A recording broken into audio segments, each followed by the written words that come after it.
serrande abbassate, pioggia sulle insegne delle notti andate. Devo pensarci su, ma dipenderà. Quale storia tu vuoi che io racconti? Non so dirti no, no, no, no, no, no, no, no, no, no, no, e ricomincerà come in un rendezvous.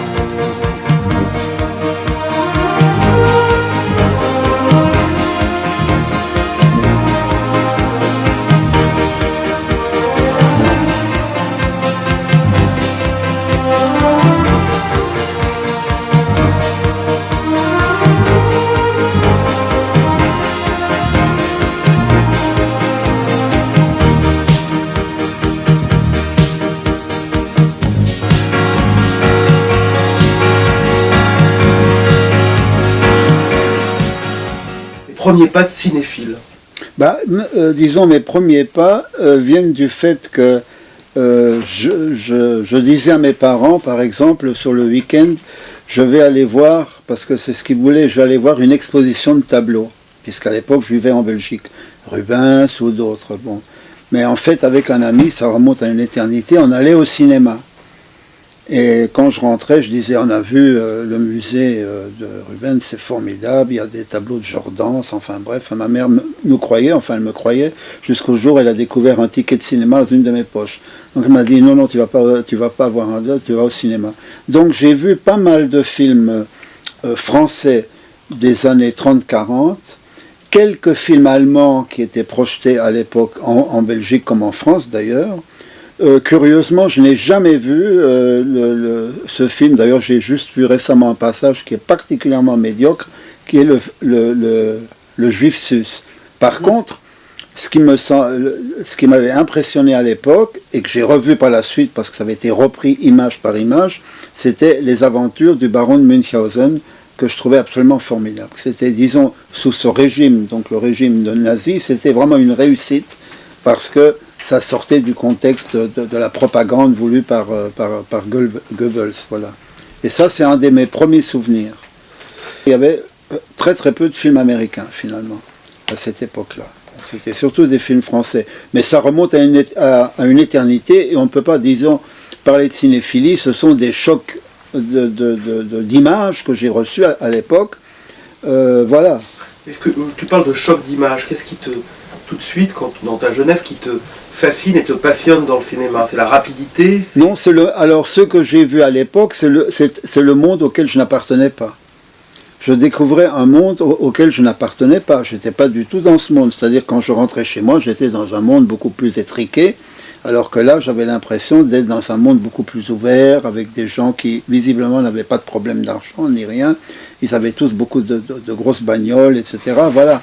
Hein, c'était plutôt ce monde-là, avec des camarades. Donc, j'y allais avec des camarades. Alors, quand on rentrait en tram, on discutait des films qu'on a vus, voilà. Vous aviez quel âge? Oh, je devais avoir, alors attendez, je devais avoir 12-13 ans. 12-13 ans à peu près, oui. Et j'ai toujours voulu, alors j'ai toujours été au cinéma, alors sans me poser la question, disons, de ce qu'on a appelé la cinéphilie.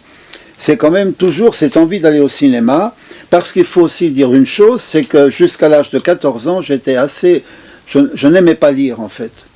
Je n'aimais pas lire, je lisais les bandes dessinées de Tintin dans le Soir de Bruxelles, tous les jours il y avait une bande, et mes parents étaient désespérés parce qu'ils voulaient absolument que je lise, et moi je n'avais aucune envie de lire, j'avais envie d'aller au cinéma, et puis de lire des bandes dessinées. Bon.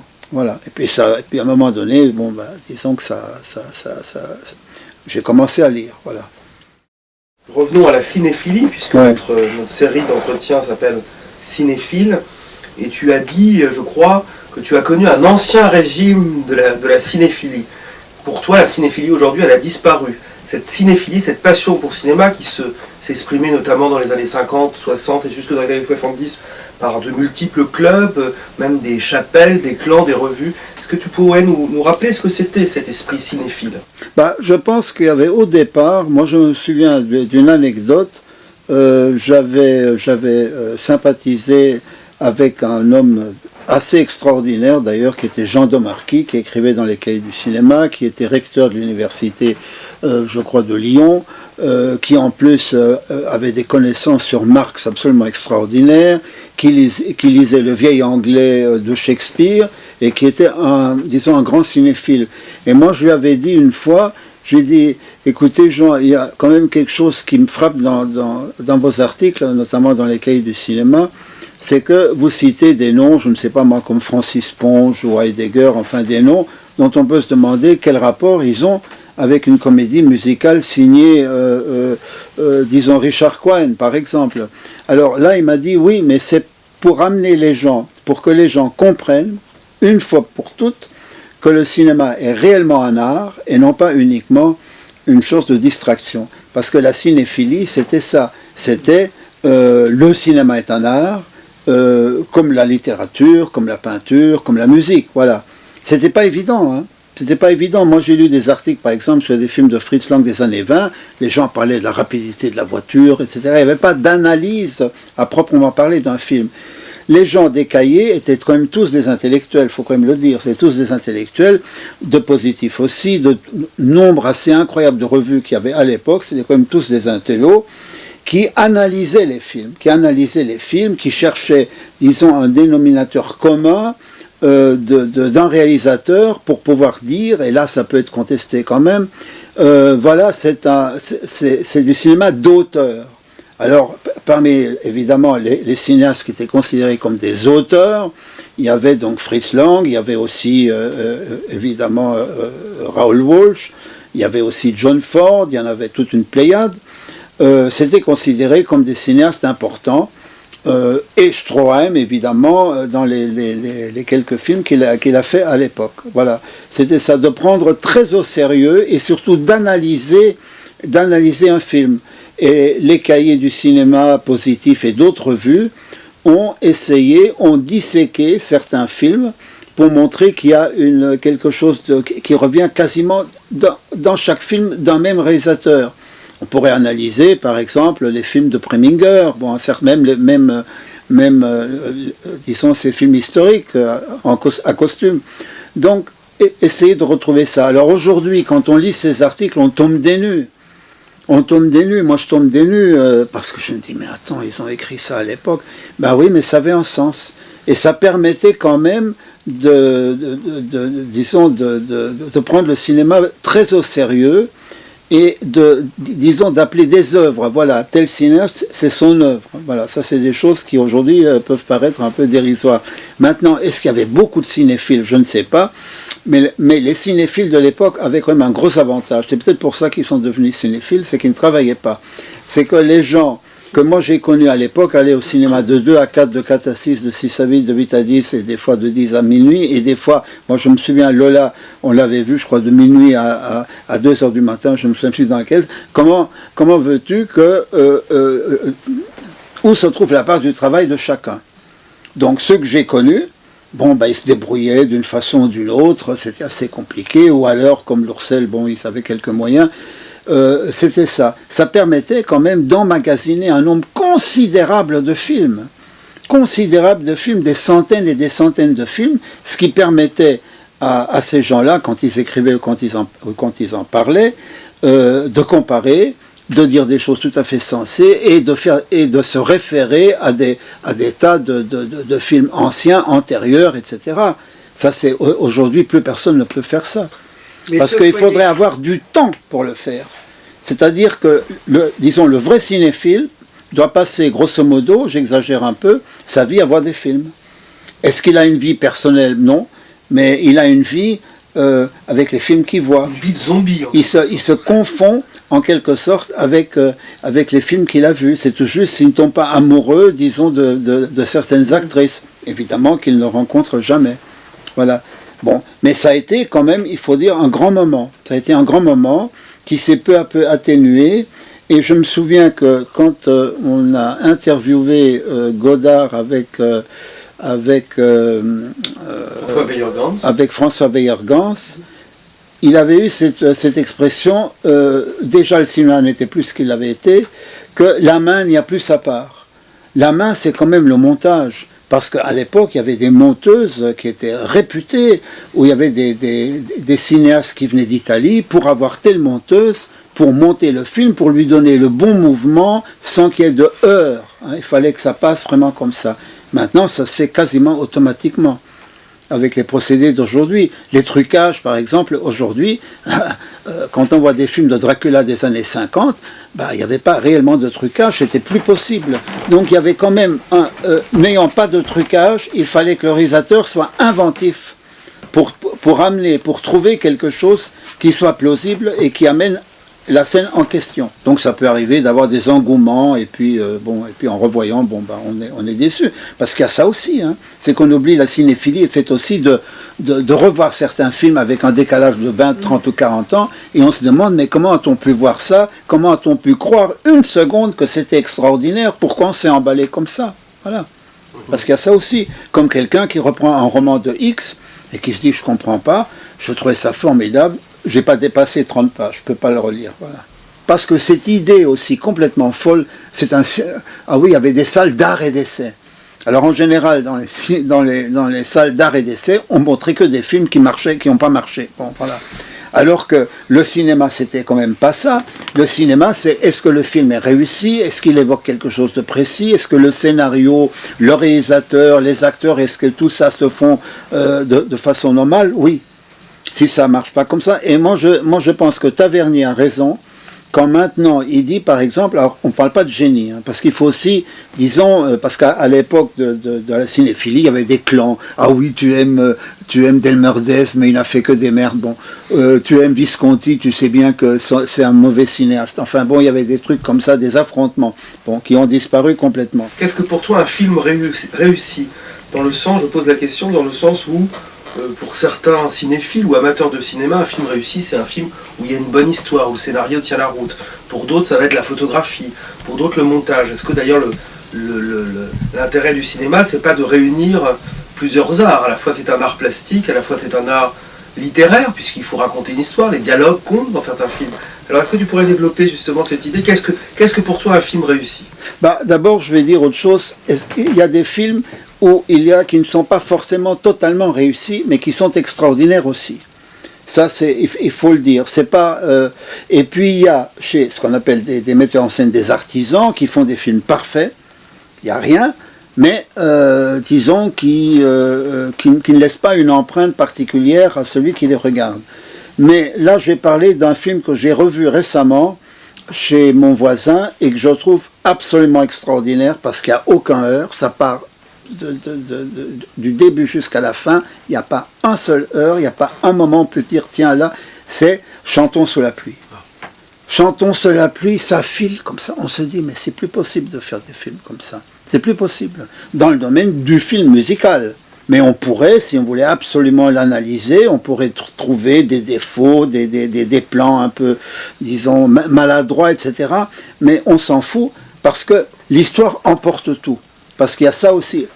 L'histoire emporte les défauts ou les manques ou quoi que ce soit, même les manques d'argent d'un réalisateur, il fait avec ce qu'il peut, sur l'histoire s'il a lui une personnalité assez forte pour, disons, imposer, arriver à passer outre disons, certaines difficultés qui tiennent à l'argent, parce que faire un film, il faut avoir de l'argent.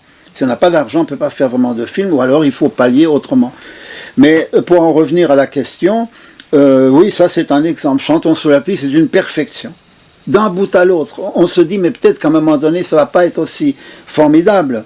Bon, si, c'est formidable. des créateurs, des grands cinéastes qu'on peut dire, c'est comme des grands écrivains, des grands cinéastes, il y en a quand même très peu. Si on regarde sur l'histoire du cinéma, il doit y en avoir une dizaine et encore une quinzaine, mettons, en prenant en compte le cinéma muet. Il peut y avoir Lubitsch, il peut y en avoir des tas comme ça. Et puis tous les autres, sont des bons réalisateurs, comme il y a des bons romanciers. Par exemple, on prend le cas de Walsh. Ça, c'est Walsh a tourné, j'ai un ami qui vient de lire la biographie de Walsh, qui vient de sortir aux États-Unis. Walsh a tourné, je crois, plus de 200 films. C'est comme si un romancier avait sorti 200 romans. Évidemment, dans l'ensemble, dans cette masse de films qu'il a tournés, il y en a qui sont sans grand intérêt, il y en a quand on sent que vraiment il fallait qu'il le fasse, et puis il y a quelques chefs-d'œuvre qui sont dus un petit peu au hasard, un petit peu à son inspiration à lui, un petit peu parce qu'il a trouvé un bon sujet, parce qu'il a trouvé un bon scénariste, parce qu'il a trouvé les acteurs qu'il voulait précisément pour ce film-là, et ça devient effectivement un grand film. C'est vrai que quand on revoit aujourd'hui Gentleman Jim, qui est un film en noir et blanc, c'est fabuleux. Mais oui, mais attends, il y a Walsh qui était en forme, il y a le fait que la boxe aussi c'était quelque chose qui à l'époque en Amérique avait une grosse importance, pas comme maintenant le foot et tout le reste, et puis il y avait Errol Flynn. C'est-à-dire que le réalisateur et Errol Flynn, ils n'avaient pas besoin d'expliquer, comme il y a des réalisateurs qui expliquent à l'acteur ce qu'il doit faire, il sait ce qu'il va faire. Et ça me fait souvenir d'une question qu'un critique français avait posée à John Ford une fois quand il est venu à Paris. Mais comment faites-vous avec John Wayne? Alors il disait une chose, évidemment, ça peut paraître très court, très juste, mais c'est ça. Je lui dis, vas-y, c'est tout. Et dans le cas de ce film de Walsh, c'est ça. Il faut qu'il y ait une sorte de magnétisme entre l'acteur et le réalisateur. Mais on peut aussi dire l'inverse. Par exemple, Peau douce de Truffaut, qui est un film très réussi, il n'y avait pas forcément d'entente entre tel acteur, je ne me souviens plus de son nom, et Truffaut. Alors il faut aussi faire avec l'acteur qui, lui, n'est pas... Il n'y a pas vraiment une entente très cordiale. Ça existe aussi, et pourtant le film est réussi. Ça, c'est aussi le mystère de ça. Comme il peut y avoir des films avec des acteurs qui s'entendent très très bien avec le réalisateur, et puis le film n'est pas réussi. Voilà, c'est ça. Et puis il faut connaître aussi, ça on le disait à l'époque, parce que c'était pas courant, on disait qu'il fallait connaître, un bon réalisateur connaît les focales, ce qu'il faut mettre sur la caméra. Il y avait d'ailleurs le cadreur et le directeur de la photographie, c'était encore autre chose. Il y avait ça, la lumière, le son, où mettre le son, comment éclairer, etc. pour arriver à telle scène. Alors il y a quelques réalisateurs français, par exemple, un que j'ai bien connu, c'est Claude Sautet. Claude Sautet, il savait tout. Il savait très très bien comment faire, mais il ne travaillait qu'avec des gens qui partageaient un peu sa façon de voir l'existence. Ce qui explique que lui, qui aimait les cafés, les bistrots, la camaraderie, l'amitié et tout ça, ça marchait. Et dès que ça sortait un petit peu de ça, c'était plus tout à fait réussi. Ça pouvait être réussi en grande partie, mais pas totalement. Voilà. Deux choses. La première chose, c'est que Claude Sautet avait été à l'époque ce qu'on appelait l'œil neuf, c'est-à-dire deux scénaristes sont en train de travailler ensemble, ou un scénariste avec un réalisateur, et puis ils sont bloqués. Ils ne savent pas comment avancer. Alors on téléphonait, paraît-il, à Claude Sautet, on lui disait, Claude, on a un gros problème, on n'avance pas dans le scénario qu'on est en train d'écrire. Très bien, j'arrive. Bon, évidemment, il était rémunéré pour ça. Alors il arrive, il dit, mais mes enfants, c'est pas du tout comme ça. Voilà ce qu'il faut faire. Ah oui, Claude, c'est formidable, c'est génial, on avance. Il a fait ça pendant des années. Et on lui disait, mais enfin, il faut quand même que tu fasses un film à un moment donné. Alors finalement, il a commencé, assez tardivement d'ailleurs, à faire des films qui étaient alors effectivement très personnels, c'est-à-dire tellement personnels que c'était des sortes, on pourrait dire, d'autobiographie déguisée, complètement. C'est très difficile. Si on ne connaissait pas le réalisateur, quand on voit Max et les Ferrailleurs, un type dit, c'est un film, oui, très bien. Oui, mais Piccoli, dans Max et les Ferrailleurs, c'est quoi? C'est une autre figure de Sautet. C'est un autre Sautet. Voilà. Un Sautet un peu, disons, nocturne, voilà, c'est ça. Bon, et puis on a fait autre. Et un des derniers films de Sauté, qui est alors une autobiographie inimaginable, mais dont le titre m'échappe maintenant, mais j'ai dit, mais nom d'une pipe, c'est la vie de Sauté. C'est la vie de Sauté. Film avec Serrault, je crois. Avec Serrault, exactement. C'est la vie de Sauté pour ceux qui ont connu Sauté. Mais on va me dire, oui, mais enfin on s'en fout, parce que le spectateur, lui, s'en fout que ce soit la vie de Sauté ou pas. Ce qu'il veut, c'est que ce soit réussi. Bon, alors effectivement, il peut le voir comme ça. Mais pour ceux qui ont connu les réalisateurs, ils peuvent repérer, comme Lozé avec Eva, même si Eva peut être contestée comme film, mais oui, c'est Lozé. C'est une autre vie de Lozé que Lozé a donc tourné. Moi, je pense maintenant, et c'est ce que dit Tavernier, je crois, dans les deux films qu'il a fait que je n'ai pas vus, il y a des films de Gilles Granger qui sont réussis. Gilles Granger n'a jamais dit qu'il était un génie. Il a même dit que ces films n'étaient pas faits pour les cinéphiles. Il y a des films qui sont réussis, parce que soit le réalisateur était inspiré à ce moment-là, soit le scénario lui plaisait énormément, soit les acteurs qu'il avait, et donc Gabin quand même. On pourrait parler d'une cinéaste un peu sulfureuse que tu as aussi connue. Oui, mais alors elle, c'était le problème avec le problème avec Leni Riefenstahl, c'était le suivant, c'est qu'avant de la voir, puisqu'on l'a vu avec un ami, on s'est dit on va lui poser des questions un peu embarrassantes. Hein? Bon, comme par exemple quand j'ai vu, mais alors c'est pas la même chose, parce que quand j'ai vu Brecker, et comme je lui parlais en allemand, je pouvais lui poser des questions embarrassantes sur la déportation, des trucs comme ça. Là, on s'est dit, on va lui poser des questions embarrassantes, et notamment ses rapports avec le Führer. Bon. On arrive, c'était à Munich, grand appartement, on voit une femme d'une beauté absolument extraordinaire, mais alors vraiment, sculpturale, hein, vraiment. Bon. Mais alors, en même temps, comme une apparition, comme une sorte de statue du commandeur, mais en femme. Alors du coup, tout ce qu'on voulait lui poser comme question, on ne l'a pas fait, évidemment. Alors on l'a interrogée sur son travail, qu'est-ce qu'elle va faire maintenant. Elle nous disait qu'à l'époque, elle avait du mal à monter ses projets parce que les laboratoires ne voulaient plus assurer la fin, parce qu'à l'époque, un laboratoire assurait la fin du film, hein, à cause de son passé. Mais elle ne parlait jamais de son passé. Jamais. Alors, elle a fait beaucoup de photos, elle a été faire des photos dans une tribu, je ne me souviens plus laquelle, en Afrique noire. Elle a fait beaucoup de choses, elle est arrivée à gagner de l'argent, et quand même, ce qui est extraordinaire chez cette femme, c'est qu'elle a fini par être connue de la planète entière, et jamais quelqu'un a réellement, disons, posé la question sur son passé. Ah oui, mais c'est quand même une très très grande réalisatrice, etc. Les Jeux Olympiques de 1936 et tout. Alors, oui, vu comme ça. Mais d'un autre côté, elle disposait d'un matériel absolument considérable. 10, 20, 30 caméras. Ensuite, évidemment, il y avait le montage. Elle avait un très bon monteur, qui d'ailleurs a émigré aux États-Unis après. Hein? Donc, elle est à la fois un peu contestée, à cause du matériel immense dont elle a pu disposer à l'époque, de la réussite du film quand même très très impressionnant, il faut quand même le dire, et alors quelle est la part de son talent et quelle est la part du matériel qu'elle a obtenu? Est-ce que dans des conditions différentes, si elle avait fait un film de fiction avec moins d'argent, est-ce qu'elle aurait été, disons, la Leni Riefenstahl dont on parle maintenant? Comment tu réagis quand je te dis Hollywood? Hollywood, c'est d'abord une série de studios qui recrutaient des acteurs et des actrices pour une série de films dont le producteur comme Zanuck par exemple disait oui voilà, on va faire un film, on va prendre tel réalisateur, telle actrice, tel acteur qui était sous contrat, parce que les acteurs et les actrices dans les différentes compagnies étaient sous contrat. Donc c'est-à-dire qu'ils ne tournaient que pour cette firme et pas pour une autre. Ce qui ne veut pas dire que certains arrivaient à tourner pour d'autres firmes. Donc Hollywood, c'est ça.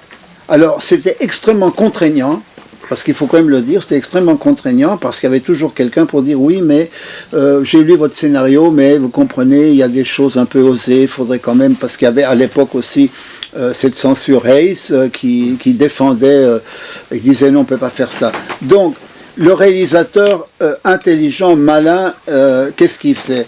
Il arrivait à contourner les problèmes et les difficultés que lui imposait, disons, le Zanuck ou d'autres, pour exprimer ce que lui voulait vraiment faire. Ça, c'est pas facile à comprendre. C'est-à-dire, le scénario était lu, mettons, je dis Zanuck, mais ça pourrait être un autre, ça peut être Goldwyn-Mayer, enfin peu importe, peut dire, écoutez, j'ai lu votre scénario, mais je trouve qu'ici et là, il faudrait quand même un petit peu modifier les choses. Bon. Alors évidemment, il est obligé de modifier les choses. Bon. Ou alors, on disait non, alors cet acteur-là, non, ça, c'est pas possible, on ne peut pas prendre cet acteur-là, ça ne marchera pas, etc. Bon. Alors ça, là, il y a deux cas de figure. Soit le réalisateur arrive à convaincre au bout du compte, et non pas facilement, comme quoi faire un film, c'est vraiment une véritable lutte, hein. C'est une lutte entre l'artiste et l'argent, en fait c'est ça, c'est une lutte. Ou alors, il cède parce qu'il dispose de l'argent, et il se dit, je vais faire Lola Montes, l'actrice me convient absolument pas, elle manque de séduction, mais je vais faire avec. Donc il fait avec Martine Carol. Il fait avec Martine Carol que Max Ophuls n'a jamais choisi, il aurait souhaité autre chose, mais là on lui avait dit c'est ça aux personnes. Parce qu'elle était à l'époque, disons, à la mode. Bon, aujourd'hui plus personne ne sait qui est Martine Carol. Bon. Voilà, c'est ça. Alors, comment dire, Hollywood, pour reprendre ça, c'était des studios. Ces studios ont duré, à mon avis, jusqu'à Cléopâtre de Mankiewicz, qui a été un gouffre à pognon qu'on ne peut pas imaginer. Où on a perdu de l'argent, mais alors le film, disons le budget, parce que normalement, moi je me souviens, j'ai une fois travaillé dans une maison de production très modeste, c'est-à-dire qu'on additionne tous les frais possibles, imaginables, et on met 10% en plus pour les imprévus. Hein, on se dit, bon, bah voilà, il peut y avoir un imprévu, donc il vaut mieux compter 10% en plus. Mais dans le cas de Cléopâtre, ça a été une catastrophe, parce que, bon, les acteurs venaient pas à l'heure, peut-être qu'il y en a un qui avait fait la fête la veille, il était ivre, bon, il fallait qu'il soit sur le plateau, bon. Donc ce film a été un gouffre financier, et n'a pas marché à l'époque, Depuis, bon, il a dû certainement gagner beaucoup d'argent, et je crois que c'est la 20th Century Fox, je crois me souvenir que c'est à ce moment-là que la télévision a commencé à prendre le pas sur le cinéma, comme le jazz a eu sa fin, et que d'autres trucs, Presley et d'autres, ont pris les devants. Et bon, puis le jazz s'est arrêté. Enfin bon, il y a toujours des gens qui écoutent du jazz. Le cinéma, c'était ça. La télévision avait pris le dessus. C'était un gouffre à pognon. Et puis à partir de ce moment-là, les compagnies, alors, on fait autre chose, ou sont restés tels quels, mais alors plus du tout dans le même esprit qu'il y avait avant. Il existait à l'époque une porosité entre, si je puis dire, les artistes, les peintres, les écrivains, et où finalement on pouvait se promener aux Champs-Élysées et peut-être alpaguer un producteur pour lui parler d'un projet. Enfin, il y avait une espèce de facilité, il n'y avait pas d'administratif. Non, il n'y avait pas, enfin, vraiment, parce que le cinéma à l'époque était uniquement sur les Champs-Élysées, d'un bout à l'autre. Hein, Bon, maintenant c'est complètement différent. Il y avait aussi toutes les agences qui étaient là, qui faisaient des albums. Alors on regardait dans les albums, ceux qui voulaient réaliser des films et prendre des inconnus, regardaient dans les albums. Il fallait que des filles et des garçons s'inscrivaient. Ah, bah celle-là, il me semble qu'elle conviendrait parfaitement, etc. pour le film que je veux faire. Mais par exemple, je vais raconter une anecdote parce que ça résume un petit peu ce genre de choses. Disons des amateurs, donc des cinéphiles qui veulent réaliser un film et qui cherchent un scénariste.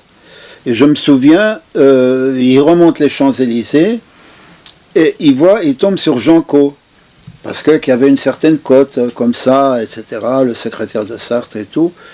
Et on dit, ah, monsieur Caux, on aimerait bien vous soumettre un projet, est-ce qu'éventuellement vous pourriez nous aider pour le scénario et tout. Et alors il disait, je veux bien, mais alors vous m'offrez un bon repas dans un très grand restaurant, etc. Bon. Ça, aujourd'hui, si tu fais ça, tu es arrêté par la police. Non, mais j'exagère, mais enfin, tu vois. Oui, mais là, c'est vrai qu'il y avait cette espèce d'émulation permanente. permanente, je veux dire, les gens se rencontraient. Il y avait aussi la rue Quentin-Bochard qui fonctionnait la nuit, où tout le monde se retrouvait plus ou moins. Il y avait des filles un peu faciles qui étaient là aussi, il y avait des réalisateurs, il y avait pas mal de choses. C'était une ambiance très typique de cette époque-là. Tu ne veux pas parler de ces filles? Alors, je ne dis pas parler de ces filles un peu ouais, faciles. non, je n'en parlerai pas parce que pour des tas de raisons. Oui, parce que c'est les rencontres qui faisaient que ah oui, tiens, ça c'est une bonne idée. Ou alors ah bah oui, on pourrait adapter. Tiens, ça m'intéresse d'adapter tel roman, par exemple. Il faut aller voir. Moi, je me souviens à ce propos d'une rencontre avec Julien Green et Vittoria Cotafavi, parce que Cotafavi, qui faisait beaucoup de péplum, et qui était connu pour ça, mais qui travaillait aussi pour la télé, qui faisait des films, disons, normaux, si je puis dire, adaptations d'auteurs grecs, et puis même de Siménon. Il était venu à Paris, et avec un ami de l'époque, ah oui, il voulait faire Adrienne Mesura. Voilà, il avait comme projet Adrienne Mesura. Bon, ça aussi, c'est un truc, peut-être, qu'on ne pourrait plus faire comme ça aujourd'hui. Oui. Bon, Julien Green était un écrivain très abordable, hein, très abordable, très sympathique, enfin c'est pas sympathique, mais disons d'un commerce facile. Bon, on est allé le voir, Vittorio Cotafavi est allé le voir, et lui a dit, ben voilà, je voudrais faire une adaptation de votre roman Adrienne Mesura. Et Julien Green, ne le connaissant pas, qui êtes-vous? Alors qu'est-ce que vous avez fait comme film? Alors qu'il n'a fait que des péplums, évidemment, ça rendait, disons, Julien Green un peu méfiant. Mais et alors, à un moment donné, Green se tourne donc vers Cotafavi et dit, écoutez, je vais vous dire une chose, jamais personne m'a parlé avec une telle justesse, une telle précision et avec les émotions qu'il y a de ce livre-là. Si vous faites le film, moi je suis d'accord. Le malheur, c'est qu'aucun producteur n'a voulu suivre Cotafavi, parce qu'on lui a dit, bah oui, mais monsieur, vous comprenez, vous faites que des péplums.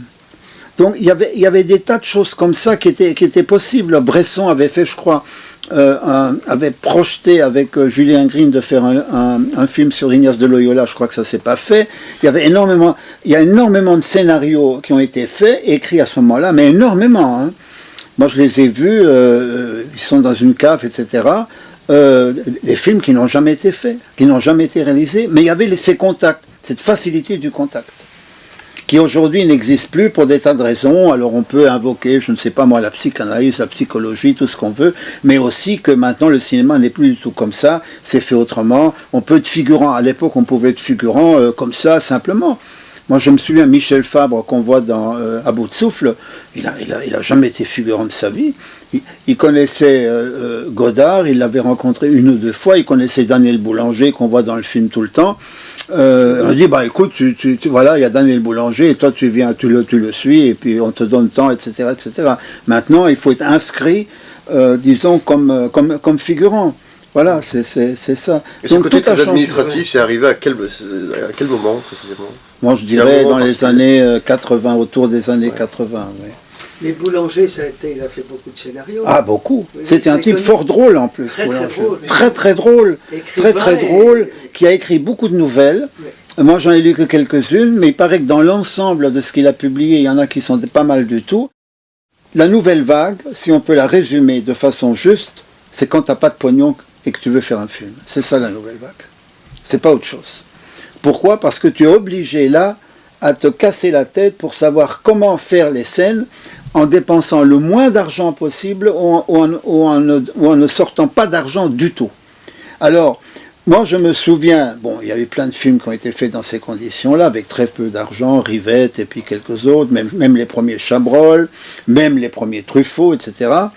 Et je me souviens d'À bout de souffle. Oui. Alors, À bout de souffle, moi je l'ai revu il n'y a pas longtemps, hein, je l'ai vu il y a quoi, 15 jours, 3 semaines.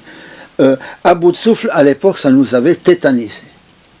Bon, on n'avait jamais vu ça. Moi, j'ai dû le revoir 11 fois à l'époque. Je me souviens que la dernière scène qui se passe rue Campagne Première, quand Belmondo titube, etc., nous pleurions dans la salle. Je veux dire, c'est comme Cyrano de Bergerac avec Gérard Depardieu, qui était formidable. Voilà, il y avait des choses comme ça. Et moi je me souviens avec Sautet qui disait ah oui tu te rends pas compte, j'ai encore revu à bout de souffle, ah ben nous aussi on va la... Qu'est-ce qui vous séduisait? Un type de film qu'on n'avait jamais fait. Une façon d'enchaînement des petits événements qui n'existaient pas dans des films. Et puis hors studio, c'est que la Nouvelle Vague, comme elle n'avait pas d'argent, il fallait tourner dans un appartement d'un tel ou d'une telle. Alors on allait voir un gars ou une fille qui habitait rue Campagne Première, dis donc, est-ce qu'on peut tourner dans ton studio? On amène le matériel, le duo, ouais, allez-y, etc. Alors que pour louer des studios à Boulogne, il fallait sortir du fric quand même. Hein. Voilà, donc c'était ça. Maintenant, si on regarde, alors tant d'années après la Nouvelle Vague, la question, alors là j'ai revu À bout de souffle, alors est-ce que À bout de souffle tient le coup parce que le film lui-même tient le coup, ou est-ce que j'imagine qu'il tient le coup parce que les gens que je vois dans À bout de souffle, je les ai tous rencontrés, ou presque. Voilà. Il y avait beaucoup de producteurs indépendants à l'époque, c'est-à-dire des gens un peu fous qui mettaient de l'argent dans un film en espérant que ça marche. C'était Georges de Beauregard, et je crois qu'on lui demandait de la pellicule pour tourner. Elle dit ah ben non, moi je peux plus vous donner de pellicule, débrouillez-vous. Alors on prend un plan comme ça, on voit la Tour Eiffel qui passe, et puis on passe à des personnages du film. Bon, alors ça a épaté tout le monde parce que personne n'avait jamais fait ça avant. C'est ça. Maintenant, en revoyant certains films, on est quand même déçus. Hein. On est vraiment déçus. Que ce soit, par exemple, Le Mépris de Godard, tout le monde est là, ah, c'est formidable, on voit Jacques Palance, on voit Brigitte Bardot, on voit Michel Piccoli, on voit même Fritz Lang, etc. Oui, bah moi non, ça ne me parle pas, c'est un film qui ne me parle plus du tout. Je ne l'ai jamais trouvé extraordinaire, ce film. Alors, il y a des moments dans des films de Godard qui sont pas mal, mais totalement, non, totalement non. Mais Godard était quand même un peu à part. Godard était un peu à part déjà parce qu'il était suisse, donc déjà c'était très différent. Alors que Truffaut a fait des films disons de français, a fait des films français. Voilà, des sujets français. C'était pas vraiment le cas de Godard, donc des sujets français. Ce que tu disais sur la Nouvelle Vague et l'argent, à partir du moment où Truffaut et Chabrol ont commencé à avoir de l'argent, ils ont fait du cinéma classique. Alors, exactement, tout au début, quand on n'avait pas d'argent, bon, ils faisaient les 400 coups, etc. Mais c'est un film français, c'est pas À bout de souffle, voilà. C'est quand même autre chose, À bout de souffle. Chabrol, il me semble qu'il avait hérité d'un peu d'argent. Il a commencé à faire des films, disons, entre guillemets, un peu audacieux. Et ensuite, il a fait ce qu'on appelle un cinéma commercial, comme tout le monde. Est-ce qu'on n'a pas trouvé dans l'intérêt pour le cinéma italien quelque chose qui n'était plus présent dans le cinéma français, en tout cas dans le cinéma français des années 60, quoique d'ailleurs, parce que peut-être que tu vas me contredire, mais c'est une sorte de fantaisie et de regard de critique sociale aussi. Oui, c'est vrai ça. De questionnement sur la société. Ouais. Quand on voit les films de Dino Risi, ce sont à la fois des comédies, et en même temps des films pamphlets, avec un regard parfois très pessimiste et très noir sur la condition humaine. Sica aussi. Mais Sica aussi, oui. Il y a peu de films comme ça, français, finalement. Parce que je crois qu'il y a aussi une chose qui... disons, qui a un peu limité le cinéma français, c'est qu'il y a des sujets que les Français ne veulent pas aborder eux-mêmes, je crois. Pour quelle raison? Soit parce qu'ils n'y pensent pas, soit parce qu'ils estiment que ça n'a pas d'intérêt, ou alors, je ne sais pas, la guerre d'Algérie ou d'autres phénomènes de ce genre, parce que ça peut indisposer, etc. Alors ils ne vont même pas faire le scénario, etc. Voilà. Alors que c'est vrai que les films italiens se penchaient sur, par exemple, Raphaël Matarazzo, que Lourcel trouve extraordinaire. Bon, c'est des films très populaires, très très populaires. Bon, c'est pas un très grand metteur en scène, mais en les voyant aujourd'hui, tu as une idée de la société italienne d'une certaine époque, qu'on ne retrouve pas ailleurs, qu'on retrouve chez ce metteur en scène-là. Bon, pas uniquement, mais chez celui-là. Alors tu as aussi, par exemple, Sciuscia de Vittorio De Sica, qui est un film, si tu le vois aujourd'hui, tu as exactement une idée de l'Italie, disons, au moment où les Américains débarquent et où l'Italie est prise dans toutes sortes de conflits, voilà. Fellini, disons, ces grandes fresques Roma et puis tout le reste, et puis aussi la Dolce Vita, que je trouvais très bien à l'époque de la Dolce Vita. Moi je me souviens au début, je crois qu'un hélicoptère, c'est un film très catho aussi, qui a été porté aux nues par les catholiques, etc. À mon avis à tort. Hein. Ça, c'est aussi, les catholiques disent n'importe quoi et se laissent toujours... Bon, j'ai travaillé à l'Office catholique du cinéma avec Pierre Goursat, qui était un type charmant, et il me dit oui, alors figure-toi, parce qu'il appelait tout le monde mon petit lapin, figure-toi mon petit lapin, j'ai rencontré, je crois, Buñuel, c'est au sujet du film Nazarin, je crois, c'est ça, faudrait vérifier. Bah tu sais, c'est un film très catholique. Mais j'ai dit, mais tu t'es fait une fois de plus rouler dans la farine, c'est un film anti-catholique. Ah bon? Mais je te le dis, anti-catholique, t'as rien compris. L'Office catholique du cinéma, ce qu'il voulait, c'est de couper des scènes pour pas effrayer les enfants, par exemple. Ou pas leur montrer des scènes, disons une femme qui gesticule, etc. Pourquoi elle gesticule? Maintenant, tout ça paraît ridicule. Mais comme ça, dans les années 60-70, c'était comme ça un petit peu. Oui, alors il y avait aussi ça qui venait de l'après-guerre. Il faut quand même le dire, Saint-Germain-des-Prés, le jazz, les grands jazzmen, Duke Ellington, etc. La littérature américaine, John Dos Passos, Hemingway, et puis j'en passe et des meilleurs, Fitzgerald, etc. Donc déjà, ils étaient tous sur l'Amérique. Et le cinéma américain, qui était alors là pour les cinéphiles de l'époque, quelque chose d'extraordinaire. Alors, par exemple... quelqu'un voulait absolument, a vu Moonfleet de Fritz Lang. Bon, va voir le producteur américain, enfin la compagnie américaine. Ah oui, vous vous intéressez à ça, mais ça n'a strictement aucun intérêt. C'est un film à costume comme on en fait régulièrement. Très difficile de convaincre quelqu'un de cet Américain-là. Du contraire. Bon. Après, bien des années après, et ça c'est quand même dû à la France, c'est que les Américains ont découvert leur propre cinéma.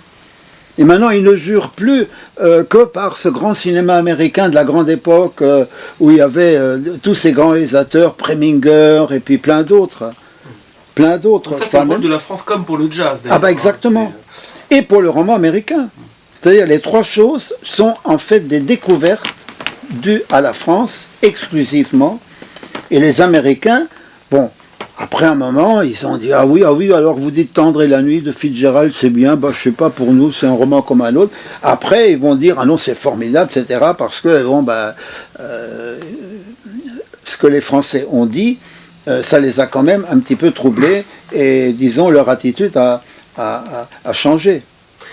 Et ça a donné cette fascination pour le cinéma américain, qui à un moment donné, je crois que c'est quand même arrêté, parce qu'il me semble qu'au Cahier du cinéma, à un moment donné, s'était réuni avec Rivette et tous les autres, en disant, il faut peut-être un peu élargir aussi. Je crois que tu as fréquenté, ou en tout cas croisé un certain nombre de ces monstres sacrés du cinéma américain des années 50 et 60. Est-ce que tu pourrais les évoquer, et surtout évoquer la manière dont ils se sentaient perçus en France? Est-ce qu'il y avait une gratitude? Est-ce qu'ils étaient fascinés par Paris? Car à Paris, ils avaient des fanatiques et des gens qui les suivaient. Quel souvenir tu en gardes? Moi, je pense, j'en ai rencontré quelques-uns, mais je pense que ce qui les impressionnait le plus, les Américains, c'est qu'on les prenne en considération. Moi, je me souviens d'un réalisateur américain, Gordon Douglas, qu'on traitait en Amérique comme un fabricant de cinéma. Ici, il y avait quand même des gens qui disaient « Ah, monsieur Douglas, tel film est formidable, etc. etc. » Et lui, il n'en revenait pas. Il n'en revenait pas. Il y a des gens qui n'en revenaient pas.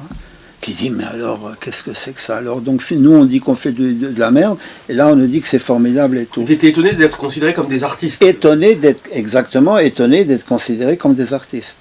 Par exemple, on disait à Howard Hawks, ah oui, tel film de vous est formidable, celui-là, peut-être, il est moins bien, alors peut-être que vous avez eu tel ou tel problème. Il disait, oui, en effet, mais tout étonné qu'on puisse, par l'attention, comme disait Monterland, par l'attention que le spectateur prête à ce qu'il voit sur l'écran, de voir aussi les faiblesses d'un scénario, etc., même si le reste est disons, réussi. Et le fait de se dire, mais finalement, ce public français perçoit les choses beaucoup mieux que nous. Beaucoup mieux que nous, qui sont considérés comme des fabricants de cinéma. Et Hitchcock?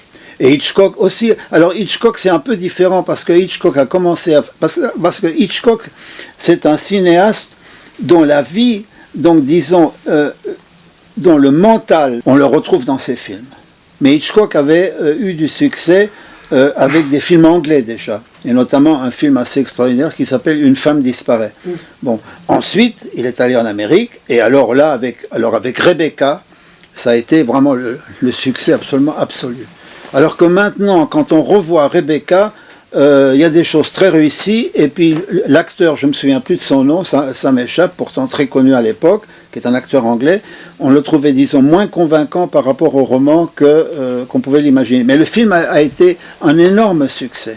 Énorme succès, et à partir de ça, bon, il a démarré une carrière assez extraordinaire. Hein. Robert Siodmak a fait de très bons films, Les Tueurs, c'est formidable, mais on ne peut pas dire que c'est un grand cinéaste non plus, je veux dire, voilà. Les cinéastes importants sont, à mon avis, John Ford et Raoul Walsh et Howard Hawks, ça c'est, disons, vraiment les réalisateurs américains, mais avant, Ernst Lubitsch, qui était un Allemand, hein, bon, a fait des films américains. Billy Wilder, c'est des films américains. C'est-à-dire que si on ne voit pas son nom, on pourrait dire que c'est un film américain. Le western et le film noir, voilà, ça c'est les deux points essentiels, et les comédies musicales, c'est les trois choses essentielles du cinéma américain. Tu as cité à plusieurs reprises Fritz Lang. Je pense que le temps est venu d'évoquer Fritz Lang, qui est un réalisateur et qui a énormément alors le problème de Fritz Lang, c'est que n'ayant pas eu de gros succès à Hollywood, bon, il y avait des projets, il avait plein de projets, on trouve ça dans mon livre, des projets qui n'ont pas été réalisés et tout, il n'a pas eu de gros succès. Et donc, il faut dire aussi son caractère, son épouvantable caractère. Donc, je veux dire, au fur et à mesure de ses insuccès, il allait vers tel ou tel producteur de moindre envergure que les grands producteurs, qui disaient, écoutez, monsieur Lang, moi je ne peux pas vous donner tel ou tel grand acteur, je peux vous donner que, disons, du second rayon, des acteurs moins connus, comme Dorothy Malone, enfin voilà, bon, avec qui il s'est débrouillé. Mais alors, pour le scénario, ça a été une autre affaire, parce que les scénaristes qu'il a employés, c'est des gens qui ont travaillé une fois avec Lang, mais pas deux fois. Parce qu'ils ont dit que c'était épouvantable. Hein, je veux dire, vraiment épouvantable. Il fallait tout reprendre, etc. Oui, tout ce qu'on a écrit hier, c'est très bien, mais il faut recommencer tout, etc. Bon. Donc, on lui donnait des petits budgets, et il fallait qu'il se débrouille avec des petits budgets. Quand tu vois Rancho Notorious, qui est un film, soi-disant western, moi je dirais que c'est un western de chambre. Hein. D'ailleurs, ce film, je le dis dans mon livre, on dirait que c'est une opérette viennoise en western. Pour moi, c'est ça, hein. Bon, puisqu'il est viennois aussi. Bon. Donc, Lang n'a jamais cédé sur le scénario, sur ce qu'il veut faire lui, quitte à se priver d'un tas de choses, d'argent, de vedettes, etc. Et finalement, il aura passé toute sa vie à lutter comme une bête féroce, parce que c'est ça, contre les gens qui voulaient lui imposer, je ne me souviens plus quel acteur, où il disait « Ah non, moi j'en veux pas », par exemple Peter Van Eyck, une fois, mais pas deux fois, qui fait que son œuvre est très cohérente, même si aujourd'hui, certains de ses films, disons, parce qu'ils sont faits avec des petits budgets, ici ou là, sont un petit peu vieillis. Puis il faut penser aussi qu'il a commencé par le cinéma expressionniste. Hein. Alors il reste des traces comme ça ici ou là. Mais dans l'ensemble, c'est quand même une œuvre cohérente. Là, on peut parler d'œuvre, voilà.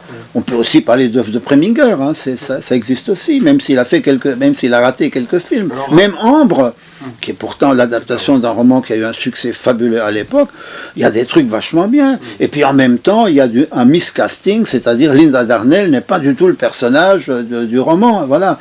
Bon, il l'a fait quand même, parce qu'il y avait ça ou rien. Hein. Voilà. Tu publies ton premier livre sur Fritz Lang en 1963, je crois. Oui, c'est ça, oui. Et donc c'est ce qui te permettra ensuite, par la lecture qu'on en a fait, de rencontrer Fritz Lang. Est-ce que tu pourrais nous...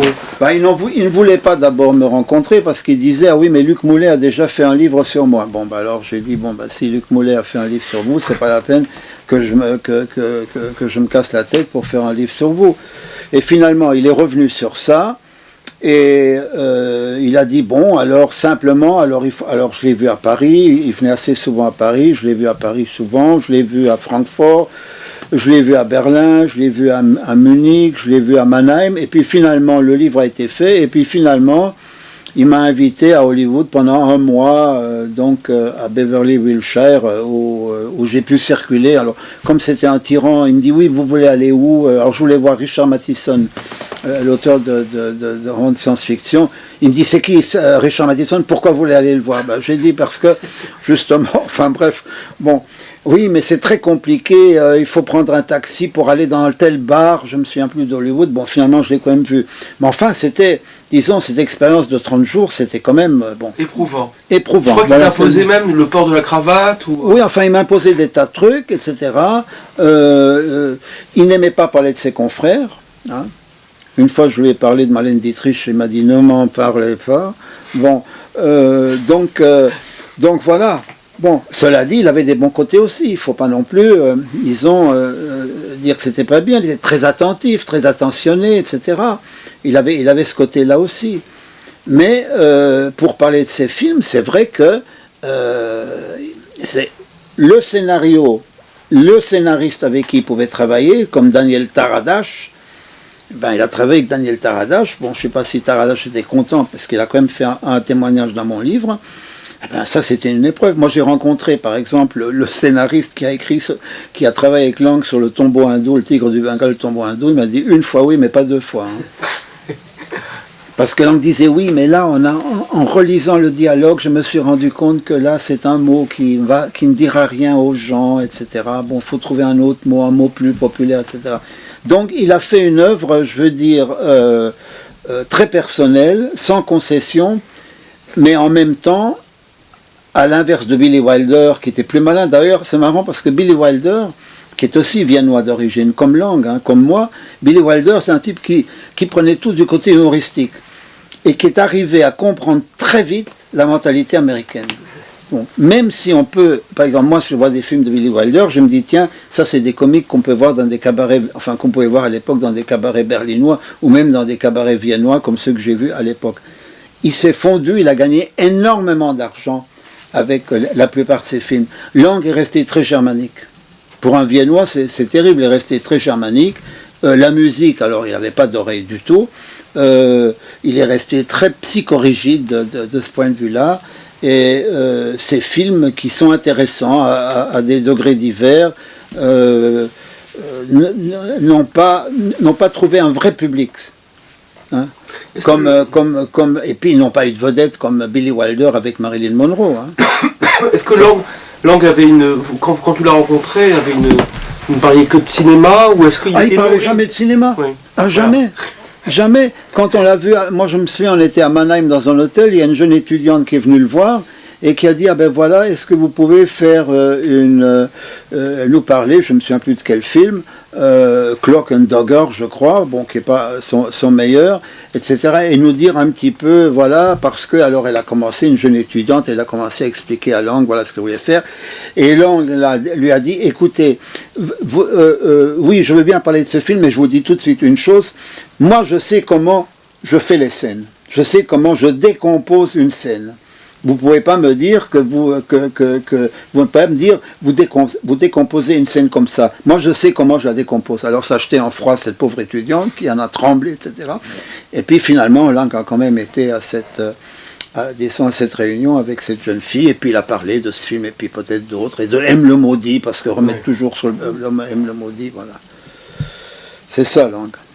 Mais il a quand même réussi à faire des films Et Lang avait vraiment une culture du l'aspect germanique. Non. C'était un lecteur. Non, c'était pas un lecteur. Il a dû lire quelques humoristes viennois de l'époque, etc.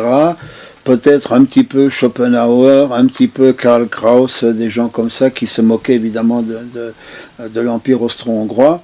Mais c'est tout. C'était pas un type très très instruit finalement. Tu me racontais pourtant qu'il avait une imagination un peu à la Simon. Oui, mais ça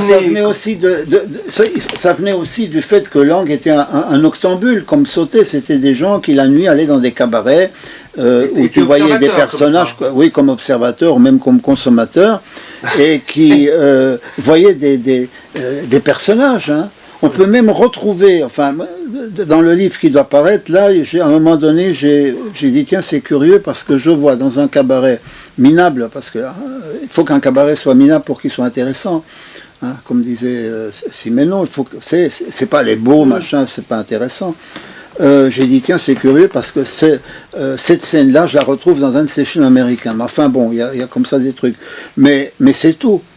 C'est pas Billy Wilder avait tenu, je crois, à Berlin le courrier des lecteurs et des lectrices, etc., qui se plaignaient, ah oui, mon amant m'a abandonné, que faire, etc. Bon.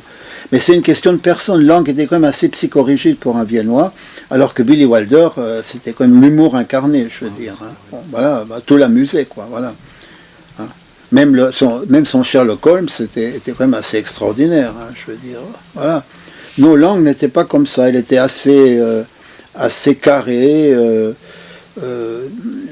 On ne pouvait pas blaguer avec lui, voilà. Ça, c'était très très difficile de blaguer avec lui. C'était très très difficile de blaguer avec lui. Alors lui, il avait aussi ses préférences, mais de cinéma, il n'en parlait jamais. Il parlait de femmes. Même pas, il parlait surtout des acteurs. Il aimait bien Michel Piccoli parce qu'il a tourné dans Le Mépris, etc., et qu'il s'entendait bien avec lui. Bon, bah c'est tout. Maintenant, ça va pas plus loin. Hein. Ça va pas plus loin. En tout cas, les acteurs que j'ai interrogés dans mon livre qui ont tourné avec Fritz Lang disent tous à peu près que c'est pas une expérience qu'ils souhaitaient avoir plusieurs fois de suite. Hein. Ça c'est sûr. Hein. Bah, il était parti aux États-Unis en 1900, et puis il mentait beaucoup. Il était parti aux États-Unis, mais tous mentent. Hein. En 1933. En 1933, oui. Ouais. Pour des raisons Alors il nous a raconté, il nous a fait croire qu'il avait vu Goebbels, il a dit oui, mais vous comprenez, docteur, parce que Goebbels était docteur évidemment, comme tous les Allemands. Je suis quart juif. Je ne suis pas vraiment juif, car juif, je ne sais pas ce que ça veut dire, et puis il paraît que Goebbels lui a dit, écoutez, c'est nous qui décidons si vous l'êtes, si vous ne l'êtes pas. Or, cet entretien n'a jamais eu lieu. Parce qu'un Américain qui a fait un livre sur Fritz Lang et qui a trouvé des trucs que personne d'autre n'a trouvé, parce qu'il a pris un temps pour les trouver, il avait trouvé des passeports de Lang, et il a vu que il n'y avait rien de tout ça, il n'y avait aucune trace de cette rencontre avec Goebbels. D'ailleurs, Bernard Eisenschitz, qui a publié un énorme bouquin sur Fritz Lang, j'ai dit, écoute, est-ce que tu as lu le journal de Goebbels en entier? Il me dit oui. Aucune trace de cette rencontre entre Fritz Lang et Goebbels. Ça, c'est la première. Pourquoi aurait-il inventé cette rencontre? Parce que ça créait tout de suite une sorte de petit drame, parce que lui, évidemment, il s'est dit, bon, si je reste, je vais finir dans un camp de concentration. Enfin, je ne dis pas qu'il le disait comme ça. Donc, il a dit, je vais à ma banque, je vais prendre l'argent que j'ai, je vais partir, je vais prendre le train, je vais arriver à la frontière, et je vais arriver donc en France, puisqu'il a tourné un film en France que moi je trouve pas très bon, qui s'appelle Lilium. Bon, alors qu'en réalité, c'était pas du tout ça. Il nous racontait beaucoup de carabistouilles, hein, faut quand même le dire. Hein, ça. L'érotisme tel que j'avais fait un entretien avec Jacques Serguine à ce sujet, qui était aussi un peu cinéphile, l'érotisme c'est quelque chose qui n'est pas forcément montré comme on peut le montrer dans des films, disons, un peu cochons, entre guillemets, c'est quelque chose que tu perçois. Que le réalisateur sait très bien comment faire, que tu perçois, et que le spectateur sait que c'est érotique. Ça peut être n'importe quoi, ça peut être une toute petite chose. Ça peut être le dos, par exemple, d'une fille qui est dans un canot, et on voit les muscles de son dos. C'est des détails comme ça. Et le code AES a permis à des réalisateurs de contourner justement ça, de trouver, voyons, comment peux-je faire pour, etc., etc. Donc c'était créatif, c'est-à-dire la contrainte peut aussi être créative dans ce domaine-là. Bon, maintenant, tout ça, c'est évidemment fini, mais c'était ça. Mais c'est sur des petits détails. Hein. C'est-à-dire que le producteur, on lui projette le film, il dit « Ah ben oui, c'est très bien, vous avez tenu compte de ce que je vous ai dit. » Et en fait, il n'a pas vu, il n'a pas perçu que l'érotisme était ici et là à dose homéopathique. Voilà. C'est ça. C'était ça. Bon, maintenant, tu peux montrer n'importe quoi, je veux dire. Hein. Des gens qui sont dans le lit, qui s'embrassent, qui font plein de trucs, etc. Bon, ça, c'était pas possible. Donc, il fallait contourner ça, trouver autre chose. Mais même pour d'autres situations aussi. Ce qui, à la fois, faisait la force quand même de ce cinéma, et qui aujourd'hui, bon ben, je veux dire, les gens qui voient certains films aujourd'hui, ils se diraient mais on dit que c'est un film très osé, on ne voit pas en quoi il est osé. Ben oui, mais vous n'avez pas la même perception que nous avions à l'époque, parce qu'on voyait que ça. Même à la manière dont Raoul Walsh traite Grace Kelly dans Mocambo. Oui, voilà, c'est des choses comme ça. Maintenant, je trouve que ça n'a plus aucun intérêt de dire que c'est un film audacieux sous prétexte qu'il y a une scène érotique, puisque l'audace, ce serait que qu'il y ait une interdiction et qu'on passe outre, voilà. Mais ça n'est plus érotique d'ailleurs. Non, et ce n'est plus érotique. Parce que la définition de l'érotisme, c'est pas... Par exemple, le Marquis de Sade n'est pas érotique, contrairement à ce que racontent des gens. C'est pas érotique du tout, puisqu'il décrit dans le détail certaines choses. Dans le film qui est pas très bon quand même, Barbarella de Roger Vadim, et à un moment donné, je crois qu'il y a Jane Fonda qui joue du saxophone. Bon, alors elle joue du saxophone. Alors évidemment, le type qui a l'esprit mal tourné, mais bien tourné aussi, il faut quand même le dire, Jane Fonda joue du saxophone. Voilà. Voilà. Si tu le dis à quelqu'un, tu vas dire, bah oui, mais qu'est-ce que vous racontez? Vous dites que elle joue du saxophone. Oui, en effet, elle joue du saxophone. Enfin, je pense que c'est ça, voilà. Donc les audaces, malheureusement, malheureusement, elles ont disparu parce qu'il n'y a plus... Les seules audaces qu'il peut y avoir, c'est sur des sujets que les gens n'ont pas envie de traiter, pour lesquels les producteurs ne donnent pas d'argent. C'est Kim Novak, c'est Grace Kelly, à un moment donné, c'était Rita Hayworth aussi dans un... Alors on disait, ah oui, c'est un film Gilda, je crois, c'est un film très érotique parce qu'elle enlève ses gants, enfin bon, maintenant ça ferait rire tout le monde. Oui, puis des actrices moins connues aussi, que déjà les cinéphiles aimaient bien, comme Dorothy Malone, il y en avait toute une série comme ça. Voilà, bon, ben, en France, c'est Brigitte Bardot, hein, qui a, disons, qui a tenu... Et vous qui était-ce, vos actrices? Mes actrices, attendez, c'était pas Marilyn Monroe, c'était souvent des actrices, disons, dites du second rayon, comme Janet Leigh, par exemple, qui tourne dans le fameux film de Hitchcock, quand elle vole l'argent dans Psycho. Voilà, elle, je trouvais qu'elle était vraiment formidable comme actrice, hein, entre autres. Hein. Jennifer Jones? Non, pas trop, non, pas trop. Avec sa beauté un peu espagnole. Oui, mais bon, il y a une question de... Non, pas tellement.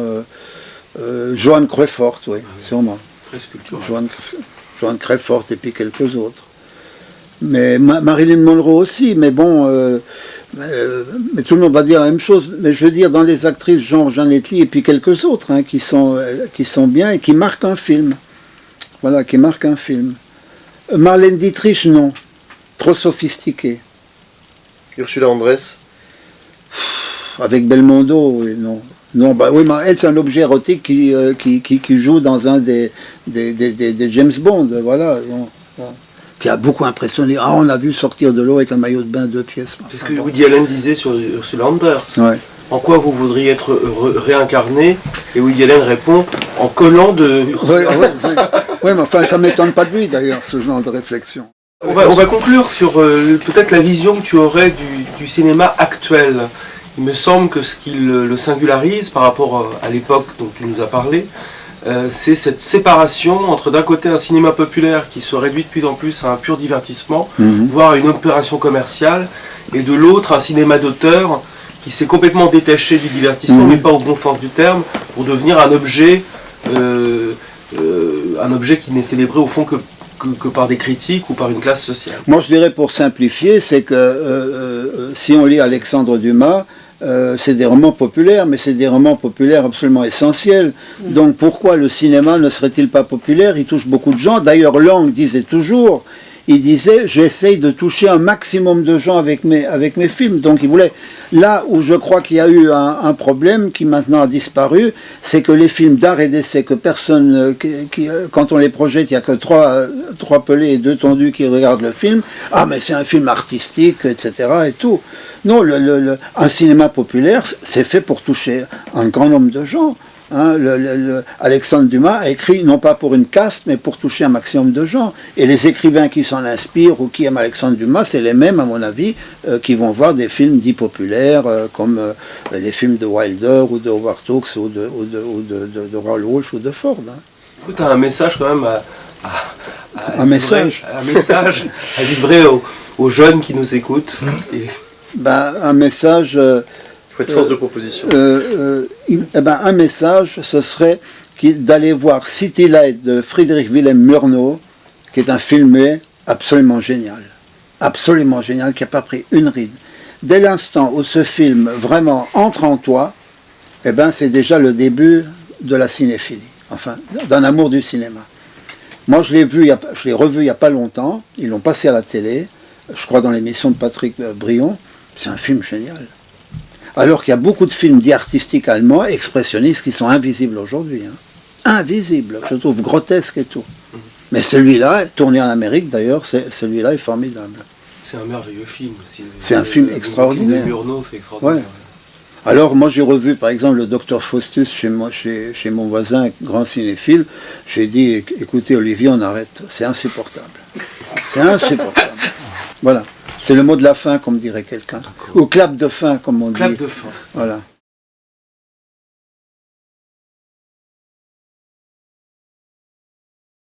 Merci pour tout. Merci nous avoir pour vous. reçus. Voilà. Je vais prendre ma plume et mon écharpe. Oui, Alfred. Oui. Bon, alors, d'accord, il a reçu. voilà. C'est un plaisir. Bon, on se revoit. Merci beaucoup. Vous avez bien travaillé, c'est très bien. Bon, On verra Alfred, le résultat. Mon cher, Ouais, à bientôt. ouais, camarades. Bon, allez, allons-y.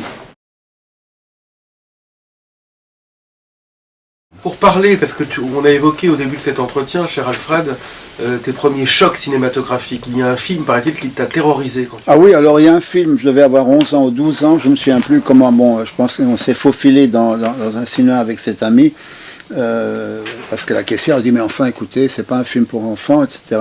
Ah oui, mais on veut le voir, bon, on l'a quand même vu. C'est un film qui s'appelle Oncle Silas, et qui est l'adaptation d'un roman qui est assez extraordinaire de Sheridan Le Fanu. Bon, qui est un truc assez terrifiant, puisque c'est l'histoire d'un oncle à qui on confie un enfant et qui cherche à le déposséder de ses biens peu à peu et de façon très subtile.